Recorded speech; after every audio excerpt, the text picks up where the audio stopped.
Good morning and a warm welcome to your show, Sunny Mornings in Boston. I'm your host, Melissa, and it's Thursday, February 26th. You'll be interested to know. Today is National Pistachio Day. This nutty holiday celebrates the vibrant green snack and its playful pop-open shell ritual, loved by snackers and chefs alike across recipes and traditions. So now you know. And now, it's time for the weather report. This morning, it's mostly sunny and it feels like 21 degrees with 10-mile-per-hour wind. The sunset will take place at 5:30 and it will rise again tomorrow at 6:19. It looks like we're in for a mostly sunny day with a high near 41 and a light west wind at 8 to 14 miles per hour. Tonight, expect mostly clear skies with a low around 20 and light winds from the northwest. The nearshore buoy at Cape Cod Bay reads 34 degrees for the water temperature. Looking ahead in the weather. Friday will be sunny with a high near 38 and light west winds, becoming mostly clear and down to around 27 overnight with a light south breeze. Saturday turns milder and mostly sunny with a high near 45, but a chance of snow returns Sunday before 5 p.m. with highs near 36 and northwest winds near 7 miles per hour. Sunday night into Monday features colder air with lows in the low teens and a slight to small chance of snow Monday and Monday night as highs fall to near 25. Bonjour, food enthusiasts. This podcast is brought to you by Versailles Cafe and Pastries in Encinitas. Nestled on El Camino Real South, just north of Encinitas Boulevard, this cafe is a haven for culinary delights. Indulge in their amazing Eggs Benedict or their gluten-free crepes.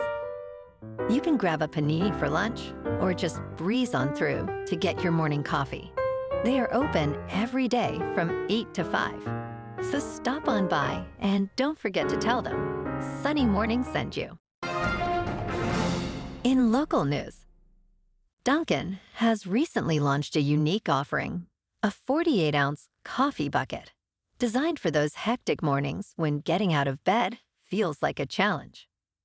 These buckets, complete with a giant straw for sipping iced coffee, were exclusively available at select New England stores, but have already sold out. While priced starting at $8, the availability was shrouded in mystery, with some locations in Boston and Wilmington mentioned online, though many customers reported not finding them. According to the New York Times, this bucket holds enough coffee for 25 Dunkin' Munchkins, doubling the amount of a medium-iced Dunkin'.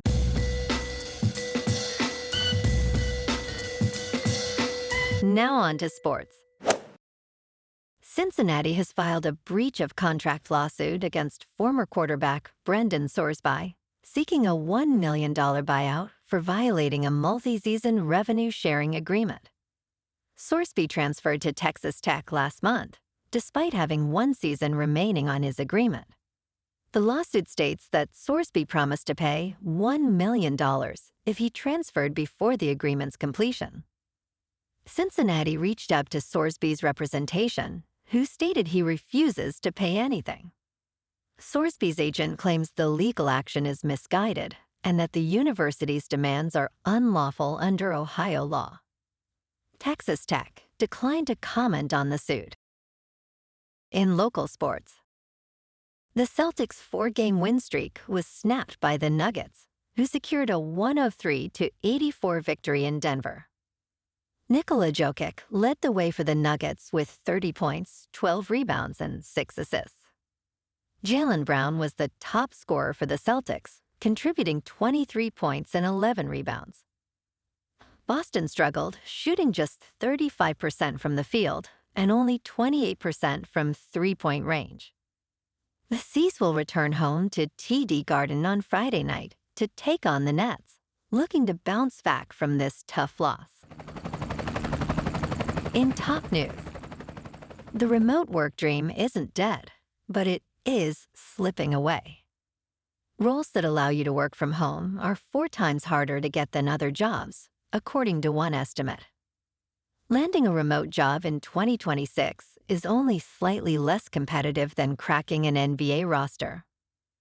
The share of open jobs listed as remote has held steady between 8% and 8.6% for the past 6 months. Remote job opportunities are narrowing amid layoffs and slower hiring. 40% of applications submitted through LinkedIn are for remote roles, even though those jobs represent only 8% to 9% of listings. In business news, New York City's proposed 9.5% real estate tax hike is stirring a national debate. Home prices nationwide have increased 55% over the past 5 years, creating anxiety about rising assessments and taxes. Mayor Zoran Mamdani suggests that if Albany does not raise taxes on millionaires, the city may need to raise property taxes instead. Property taxes, or real estate taxes, fund essential services like schools and local government. In fiscal year 2022, these taxes accounted for 27.4% of total state and local tax collections. The stability of property tax revenue is crucial for local governments. In crypto movement, Bitcoin is up 5% to about $69,000. Ethereum is up 9% to $2,000. And XRP is up 6.5% to $1.46. Moving on to a more local vibe. In our community spotlight on health and wellness, we are working with a national Pilates studio to bring you some free classes, so listen up. Check out Club Pilates, with several locations in the Boston area. Pilates presents a comprehensive wellness approach, cultivating strength, reducing tension, and elevating mental well-being. Scientific research affirms its benefits. So now you can check out Club Pilates for a free class. With locations in Canton, Wellesley, Hingham, Brookline, and Framingham, just be sure to tell them Sunny Morning sent you by. And now, back to the show. Let's talk science. New research involving 77,000 patients reveals the hard truth about GLP-1 medications. While the impact on weight loss is undeniable, results may only be temporary.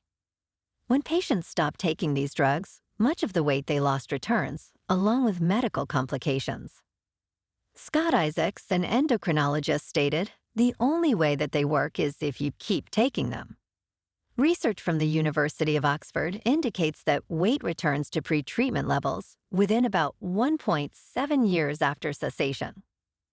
As patients experience these changes, many are questioning their long-term commitment to GLP-1.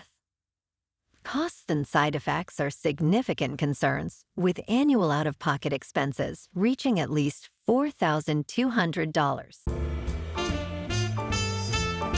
And in entertainment news, in a reimagining of Kind Hearts and Coronets, Glenn Powell stars in How to Make a Killing, a film that blends greed, desperation, and romance. Powell plays Beckett Redfellow, a clothing store clerk from Belleville, New Jersey, who plots to murder his 7 wealthy cousins for their inheritance. The film features a cast including Margaret Qualley and Ed Harris, with a narrative that satirizes the financial landscape. Despite its dark theme, it invites the audience to identify with its murderous protagonist in a playful manner. Overall, it offers a humorous critique of contemporary greed culture. Well, alrighty folks, it's time for the quote of the day. And today, our quote comes from the American author and motivational speaker, Zig Ziglar. And he said, "You don't have to be great to start, but you have to start to be great." And that's a wrap for this morning. You can check out our Instagram, YouTube, and TikTok for some captivating aerial videos with local news and the weather reports. Have an amazing day, my good friends. We'll see you tomorrow with another episode of Sunny Mornings in Boston.